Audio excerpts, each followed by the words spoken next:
Bismillahirrahmanirrahim. Assalamualaikum warahmatullahi wabarakatuh.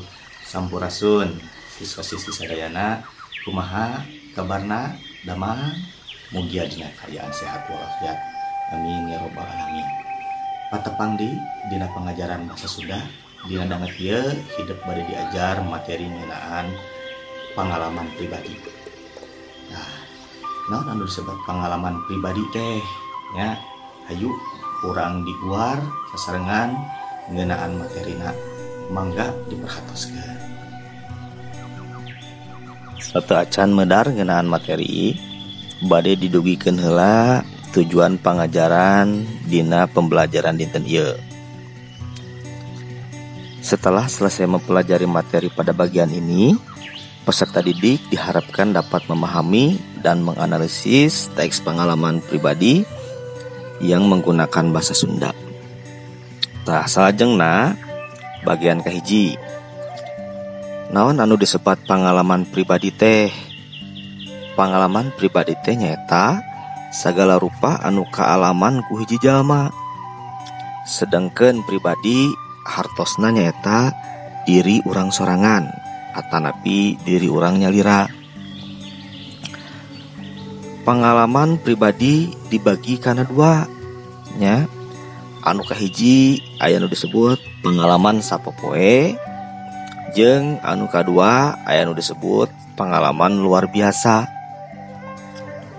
Lamun pengalaman sapopoe mah nyaeta pengalaman anu biasa dilakukeun atawa karandapan unggal poe. Upami pengalaman luar biasa hartosna nyaeta pengalaman anu tara biasa dilakukan atawa karandapan unggal poe. Jadi pengalaman sapopoe mah biasana pengalaman sehari-hari. Upami pengalaman luar biasa mah pengalaman anu jarang jeung tara unggal poe. Nah, eta nya. Salajengna upami patalina jeung rarasaan, pengalaman teh dibagi sababaraha rupa. Anu kahiji aya anu pikaresepeun, anu kadua pengalaman anu pikasieun, anu katilu aya pengalaman pikaseurieun, anu kaopat pengalaman pibungaheun, anu kalima pengalaman pikaresepeun, jeung anu kagenep pengalaman pikabungaheun. Tah eta pedaran ngeunaan materi pengalaman pribadi nya. Salajengna pancen hidup ayeuna nyaeta maca contoh pengalaman pribadi. Nah, jadi dina pengajaran ieu hidup mungkin maca contoh pengalaman pribadi saatos dibaca dikerjakeun pancena. Ngeunaan pengalaman pribadina kin ku ustad di-share atanapi dibagikeun di grup nya. Kin kantun hidup baca eta pengalaman pribadi. Hatur nuhun.